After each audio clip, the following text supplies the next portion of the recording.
بسم اللہ الرحمن الرحیم نحمده ونصلی ونسلم علی رسولہ الکریم اما بعد فاعوذ باللہ من الشیطان الرجیم بسم اللہ الرحمن الرحیم۔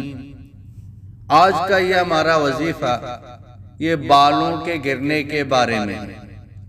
اکثر عورتیں اکثر مرد بالوں کے گرنے کی شکایت کرتے ہیں کہ ہمارے بال گرتے ہیں، تو یہ وظیفہ ہے، یہ پڑھیں گے تو انشاءاللہ تعالی بال گھنے بھی ہو جائیں گے، کالے بھی ہو جائیں گے، لمبے بھی ہو جائیں گے، گریں گے نہیں، کیونکہ یہی تو انسانوں کی خوبصورتی ہے، خاص کر عورتوں کے لیے۔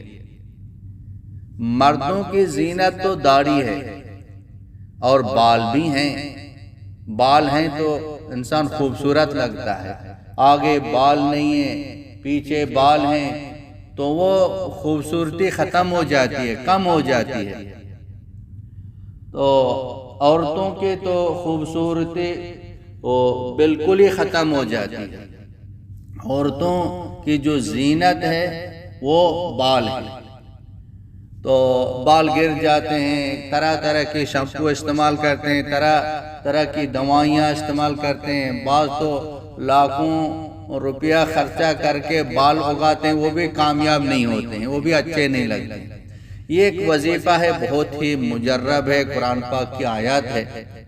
اب یہ وظیفہ پڑھیں گے انشاءاللہ تعالی آپ کے بال لمبے گھنے ہو جائیں گے، لمبے ہو جائیں گے، گریں گے بھی نہیں، چمکدار ہو جائیں گے، کالے ہو جائیں گے۔ آپ کوئی بھی شیمپو لے لیں اور شروع میں 3 مرتبہ درود ابراہیمی پڑھ لیں، آخر میں 3 مرتبہ درود ابراہیمی پڑھ لیں، 313 بار یہ آیات پڑھ لیں۔ قُلْ هُوَ لِلَّذِي آمَنُوا هُدًى وَشِفَاءً، یہ آیات ہے، 313 مرتبہ پڑھ کے وہ شیمپو پہ دم کریں، ایک دن، دوسرے دن پھر اسی طرح پڑھ کے دم کریں، تیسرے دن پھر اسی طرح پڑھ کے دم کریں۔ اس کے بعد دم کرنے کی ضرورت نہیں ہے، بس آپ یہ شیمپو استعمال کریں، چند دن میں انشاءاللہ نتیجہ رزلٹ آپ کے سامنے آئے گا۔ بہت ہی مجرب، بہت ہی آزمودہ وظیفہ ہے، اس پر عمل کریں، انشاءاللہ بہت فائدہ ہوگا۔ وآخر دعوانا ان الحمد للہ رب العالمین۔